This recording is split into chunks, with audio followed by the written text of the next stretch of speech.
It came as a relief when reports emerged that Hamas has accepted the truce deal with Israel.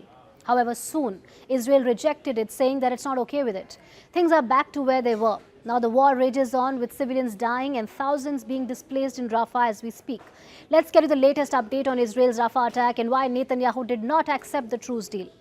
Despite global warnings, Israeli tanks have taken control of the Rafah crossing aid route. This is the Palestinian side of the Rafah crossing, a vital entry point for food, fuel and medicine aid to Gaza or the Egyptian border. According to latest reports, there's no movement at this crossing. Now, what was the three-phase deal that Hamas agreed to? A 42-day ceasefire period. Hamas freeing 33 Israeli hostages, alive or dead, in return for Israel releasing 30 children and women for each released Israeli hostage. Starting from the first day of the ceasefire, the entry of sufficient humanitarian aid, relief material and fuel. Hamas will release 3 Israeli hostages on the third day of the agreement and then release 3 more hostages every 7 days. In the 6th week, Hamas will release all remaining civilian hostages covered by this phase.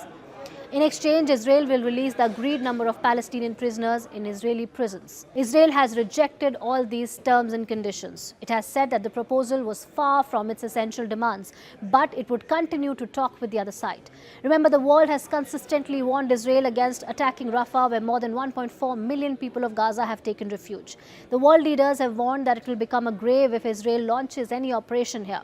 Even Israel's staunchest ally, America, has opposed the invasion of Rafah. Now, why is Netanyahu doing this? Experts say that attacking Rafah has heavy political repercussions for Netanyahu, both internally and externally. His government could be threatened with collapse if he doesn't go ahead with it. Some of his ultra-nationalist and conservative religious governing partners could pull out of the coalition if he signs a ceasefire deal.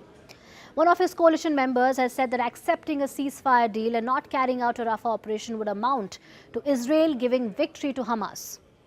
And what about external or international isolation?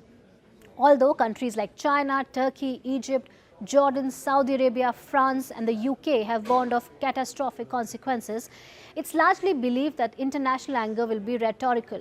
For example, America has consistently used tough and cautious language against attack on civilians in Gaza, but it also continues to provide weapons to Israel's military and diplomatic support. Remember, this also comes in the wake of reports that the International Criminal Court is preparing to issue arrest warrants against Netanyahu and Israel's military leadership.